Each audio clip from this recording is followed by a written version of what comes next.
If you ever wondered if solar is really worth it, what incentives there are, and how much it actually saves, you are in the right place.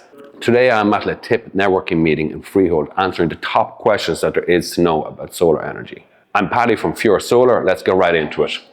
What's cracking, guys? Good morning. A lot of guests here. I am Paddy. I own a solar brokerage, focused New York, New Jersey, a little bit of Pennsylvania, but I try to stay away from there. Few misconceptions. People think you need to be rich to get solar. People think you need to have good credit to get solar. There's literally a product to suit absolutely everybody. And right now you're paying X amount. We can just get you down to a much lower amount. I want to answer questions because we all got a nice letter from JCP&L a couple of weeks ago saying we got a 20% increase. That 20% increase is small in comparison to the rest of the country. We still are the second cheapest utility company in America. We don't have enough electricity to power America. We literally buy energy from Canada and distribute it throughout the US. Ultimately, it means your bills are going to get super, super expensive. A 20% increase this year, probably a 30% increase next year, probably 50% increase the following year. The US is in a race to AI. We're building AI data centers. We've got electric cars, cryptocurrency, all of the things that the electric grid wasn't built for. In New Jersey, down south, Atlantic City Electric had an issue where they were not able to get solar out onto the grid. That was never an issue around here, central North Jersey, until just a few months ago. I've been seeing people getting denied. So what it means is there's lots of incentives for people to get solar. A lot of people are getting solar.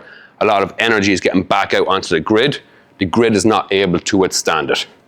So if you are in an area where that grid is really squeezed and you cannot get solar, you're just stuck with the monopoly of the energy company. You're going to keep on paying those increases. It's not something you can just, oh, well, I'll do it in a couple of years. If you have the ability to do it now, use the incentives that are available now and use the fact that you're actually able to do it and don't wait around. Leasing solar got a bad rap. A few different reasons. Let's say JCP&L for the last 10 years did not increase their rates. That was due to they were sued basically because of Sandy. They weren't getting people's power back on quick enough. And instead of paying out people $100, $150 to every one of their customers, they agreed to not increase their electric rates for 10 years. And that's why we're getting hit with these super big increases. But let's say, for example, if you bought a lease system 5 years ago and it was going up 3% every year and you saw your neighbor, their bill was staying flat and it was still super cheap. That was a pretty frustrating circumstances.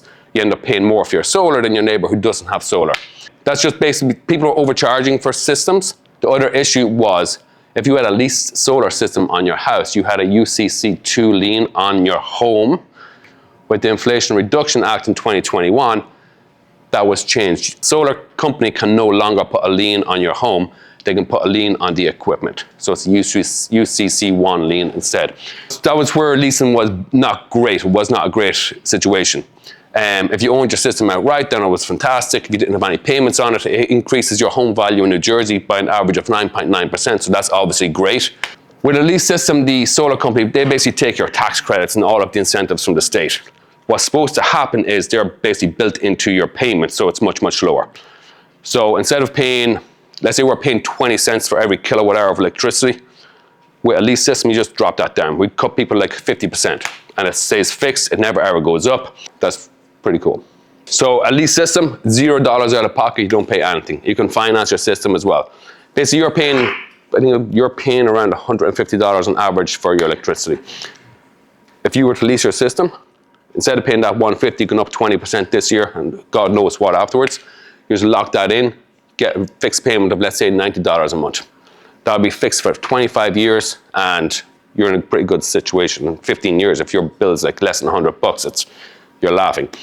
Kind of like locking gas prices in at like 80 cents a gallon.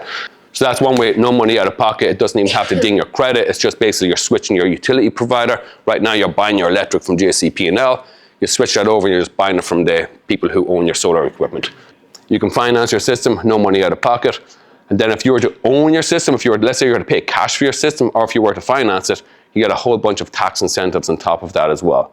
So it's really just personal preference. There is no one size fits all. And that's like working as a solar broker. We meet with the customer first, figure out what works for you, figure out your tax situation, if you have that tax appetite to claim those tax credits that they give you, and then figure out the system for them after that.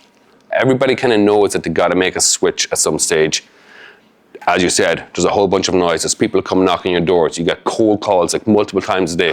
If you ever type solar into Google, like that's it. Your phone's blown up for the next 5 years. It's inevitable. Working with us, it just eliminates all of that. Picture this for a second. If you're sitting in your home and somebody's like trying to tell you this great product that they have, if it's the only great product that they have, they're going to really have to talk it up. It might not be the best for you.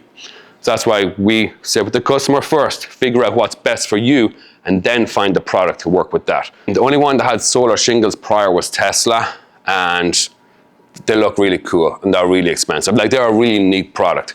They're crazy expensive. Instead of paying $30,000 for your system, it's probably going to cost you $80,000. So right off the bat, like, that's a huge difference. Second is the type of solar. So it's a singular solar cell instead of having them all packed into one. Everything is done in series. But generally, a solar shingle is way, way more expensive than having solar panels. Whenever I'm working with a customer, the efficiency of their equipment is what we go by. Like, how everything's going to work great for 5-10 years. They're just, the solar panels sit there, they bathe in the sun all day, they work. What happens though, they start degrading in their efficiency, the amount of energy they put out. So in 10, 15, 20 years, how good is your system working that you just paid a fortune for? I don't know about the particular company you're talking about and what their efficiency is, but what I have seen is there's a very select few solar panel manufacturers. What we're looking for is systems that produce at least 92% of their output after 25 years. And we use that equipment that has that warranty. Gotta wrap things up, Patty. Thank you so much. Cool. Thank you.